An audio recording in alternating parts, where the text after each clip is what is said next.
పండగలే high power ఉల్లాసం high power ఉత్సాహం high power ఆరోగ్యం హై పవర్ ఆనందం గుంటూరు వారి ట్రిపుల్ ఎక్సెల్ మరియు హై పవర్ హార్స్ దేశవాళీ మినపగుళ్ళు బంధాలు అనుబంధాలు మరింత దృఢంగా మరింత బలంగా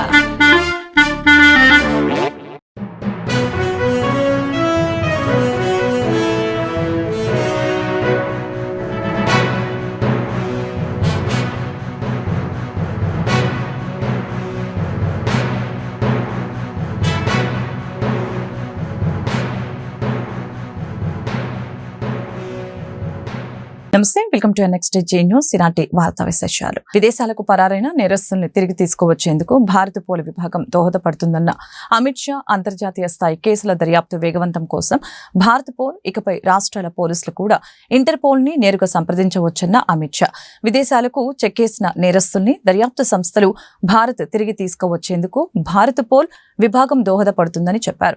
అంతర్జాతీయ స్థాయి కేసుల దర్యాప్తుని వేగవంతం చేసేందుకు భారత పోల్ ని తీసుకువచ్చామని అమిత్ షా తెలిపారు. ఇప్పటి వరకు ఇంటర్పోల్ తో భారత్ తరపున సిబిఐ మాత్రమే సమన్వయం చేసుకునేదని, ఇకపై భారత పోల్ పోర్టల్ ద్వారా దేశానికి చెందిన ప్రతి దర్యాప్తు సంస్థ, అన్ని రాష్ట్రాల పోలీసులు నేరుగా ఇంటర్పోల్ ని సంప్రదించవచ్చని చెప్పారు. ఇందుకు గాను 3 నేర చట్టాలపై రాష్ట్రాలకు శిక్షణ ఇచ్చే బాధ్యతను సిబిఐ తీసుకుంటుందని అమిత్ షా వెల్లడించారు. विदेश में बैठे हुए अपराधी और हमारे देश में अपराध कर विदेश भागे हुए अपराधी को हमारी कानून की नेट के अंदर ला पाए. हमने 3 जो क्रिमिनल जस्टिस सिस्टम की संहिताएं बनाई हैं, इसके अंदर हमने ट्रायल इन एब्सेंसिया का एक नया प्रावधान जोड़ा है. इसके माध्यम से एक न्यायिक प्रक्रिया के बाद इसको सुनिश्चित कर पूरा कर कोर्ट के अधिकृत ऑर्डर के साथ उनकी अनुपस्थिति में वो दुनिया के कोई भी कोने में छिपे हों, कोई भी कोने में बैठे हों, इन पर ट्रायल चलाना बहुत सरल हो जाएगा. और अगर एक बार ये भारत के अंदर सजा प्राप्त करते हैं तो उनको अनेक देशों से भारत में लाने की सरलता भी बढ़ जाएगी. एक कानूनी व्यवस्था जो हमने खड़ी की है वो और भारत पोल के माध्यम से हमारी सभी कानून प्रवर्तन एजेंसियों को जो सुविधा मिलेगी, ये दोनों को अगर मिलान करते हैं तो मैं समझता हूं कि आने वाले दिनों में दुनिया के कोई भी कोने में अपराध कर भागे हुए लोगों को सजा कराना और भारत के कानून के सामने उपस्थित करना दोनों बहुत सरल हो जाएगा. इसके लिए सीबीआई ने भारत पोल की शुरुआत के साथ साथ नीचे तक इसकी ट्रेनिंग की भी जिम्मेदारी लेनी चाहिए. टीमें बनाकर भारत पोल का उपयोग और हमारी नई आपराधिक कानून प्रणाली जो हमने बनाई है उसके अंदर अंतर्राष्ट्रीय गुनाहों को रोकने के लिए जो कुछ सुधार किए हैं, इस सब का नीचे तक ट्रेनिंग करने की व्यवस्था सीबीआई करती है, तभी ये हमारी व्यवस्थाएं लॉजिकल एंड तक पहुंच जाएगी. मुझे पूरा विश्वास है कि इससे जरूर फायदा होगा और अब जो ट्रेनिंग का और जानकारी का हिस्सा है वो भी हम बहुत अच्छे तरीके से करेंगे. నేడు విశాఖలో ప్రధాని మోదీ పర్యటన 2.8 లక్షల కోట్ల ప్రాజెక్టుకి శంకుస్థాపన ప్రారంభోత్సవాలు. ప్రధానమంత్రి నరేంద్ర మోదీ రోజు విశాఖపట్నంలో పర్యటించనున్నారు. ప్రధాని రాక సందర్భంగా కట్టుదిట్టమైన భద్రత ఏర్పాట్లు చేశారు. విశాఖపట్నం పర్యటనలో భాగంగా ప్రధానమంత్రి వర్చువల్ గా సుమారు 2.8 కోట్ల విలువైన 20 వరకు ప్రాజెక్టులకి ప్రారంభోత్సవాలు, శంకుస్థాపనలు చేయనున్నారు. ఈ కార్యక్రమంలో ప్రధానితో పాటు సీఎం చంద్రబాబు నాయుడు, ఉప ముఖ్యమంత్రి పవన్ కళ్యాణ్, పలువురు కేంద్ర, రాష్ట్ర మంత్రులు, తదితర ప్రజా ప్రతినిధులు పాల్గొంటారు. ప్రధాని మోదీ వర్చువల్ గా విశాఖపట్నం రైల్వే జోన్ ప్రధాన కేంద్రంతో సహా పూడి మడకలో గ్రీన్ హైడ్రోజన్ హబ్, నక్కపల్లిలో bulk drug park, Krishnapatnam industrial node, Guntur Bibi Nagar, Gooty, Pendekallu railway లైన్ల డబులింగ్ వంటి పనులకి ప్రధాని శంకుస్థాపన చేస్తారు. అలాగనే 16వ నెంబర్ జాతీయ రహదారిలో చిలకలూరిపేట 6వ లైన్ బైపాస్ ని జాతికి అంకితం చేయడంతో పాటు పలు జాతీయ రహదారులు, రైల్వే లైన్లను వర్చువల్ గా ప్రధాని ప్రారంభిస్తారు. ప్రముఖ తమిళ నటుడు అజిత్ కుమార్ కి తురుతిలో ప్రమాదం తప్పింది. దుబాయ్ లో కార్ రేస్ కోసం ప్రాక్టీస్ చేస్తూ ఉండగా ఆయన ప్రయాణిస్తున్న స్పోర్ట్స్ కారు ఒక్కసారిగా ట్రాక్ గోడను బలంగా ఢీకొన్నది. తక్షణమే స్పందించిన భద్రతా సిబ్బంది కారులో చిక్కుకున్న అజిత్ ను బయటకు తీసుకువచ్చారు. జనవరి 11-12 తేదీలో 24H దుబాయ్ 2025 పేరుతో జరగనున్న కార్ రేస్ లో పాల్గొనేందుకు ప్రాక్టీస్ చేస్తున్న క్రమంలో ఈ ఘటన చోటు చేసుకుంది. ఈ ప్రమాదంలో అజిత్ కి ఎలాంటి గాయాలు కాలేదని అజిత్ సన్నిహితులు తెలిపారు.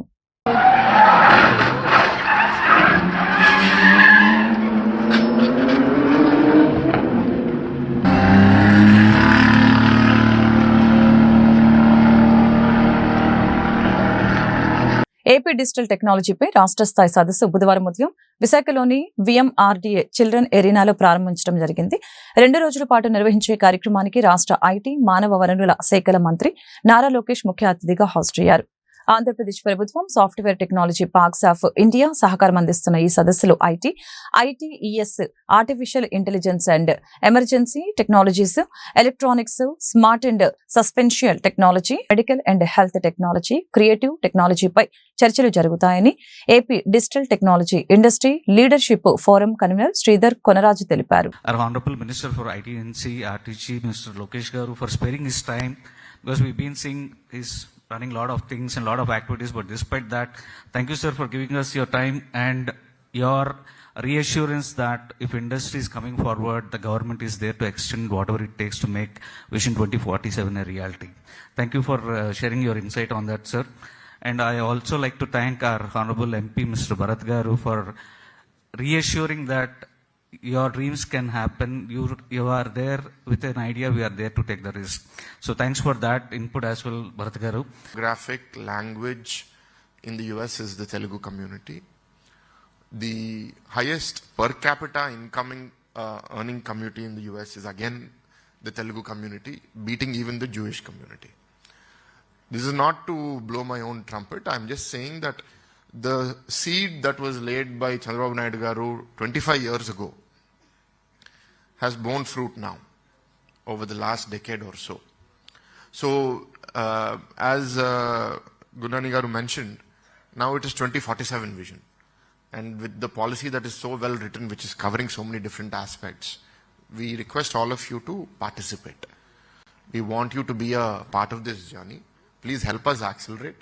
And these 5 years are very crucial. This is the foundation for that future. And please push us. Don't expect, just because I speak very rosy words here, that tomorrow everything will happen instantly. A vision where Andhra Pradesh becomes a global digital technology powerhouse by embracing innovation, fostering deep technology capabilities, and driving convergence across industries. The theme of this summit is Shaping the Future, empowering Andhra Pradesh through innovation, deep tech skills, and convergence. Resonates deeply with your government's commitment to economic growth, technology advancement, and social transformation. Innovation has always been the engine of progress. From disruptive technologies in artificial intelligence, robotics, quantum computing, health tech, edutech, to smart solutions in energy, infrastructure, technology, which is shaping the world faster than we ever imagined. We are at the cusp where industries must converge.